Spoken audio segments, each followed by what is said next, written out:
Olá, bem-vindo ao nosso site, aos nossos canais de comunicação, psiquiatria.care. Eu sou Cláudio Jerônimo, nós já conversamos anteriormente sobre como abordar e como deve ser gerenciado o tratamento da dependência química, e hoje nós vamos começar uma série de conversas a respeito de uso problemático de maconha. Para começar, nós vamos falar de um assunto hoje que é: você sabe como a maconha ou como os componentes químicos da maconha agem no cérebro? Pois é, a maconha o componente ativo da maconha, que é o THC, é o responsável pelos efeitos psicotrópicos prazerosos da maconha. Portanto, a potência da maconha depende muito da concentração de THC. Então, quando a gente fala em maconha hoje, nós não estamos falando de uma única coisa. Nós estamos falando de vários preparados a partir dessa planta cannabis sativa que podem ter concentrações diferentes de THC.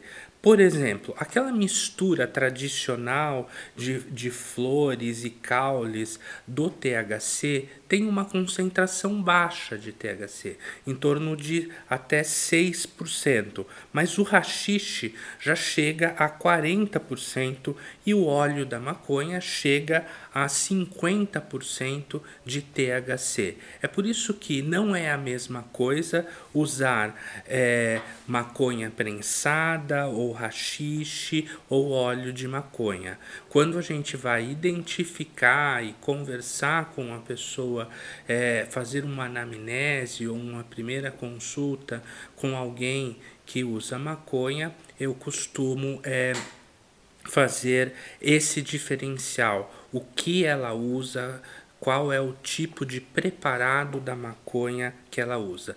Por um motivo bastante simples, porque o THC é o responsável pela dependência, mas a maconha possui ainda muitos outros componentes químicos, são mais de 100 componentes químicos, que a gente chama de fitocannabinoides. A maioria desses fitocannabinoides nem são ainda propriamente identificados, caracterizados cientificamente. Alguns deles são, por exemplo, o CBD, que é um dos canabinoides presente na planta da maconha e que vem sendo até utilizado em pesquisas científicas para tratamento de algumas condições médicas.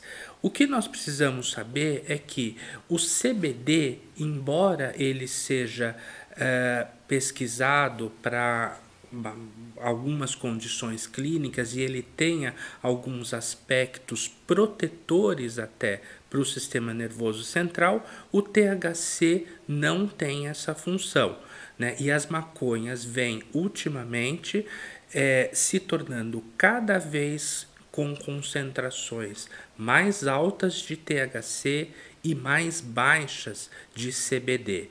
Por isso que falar em uso de maconha hoje não é a mesma coisa que o uso de maconha lá na década de 70.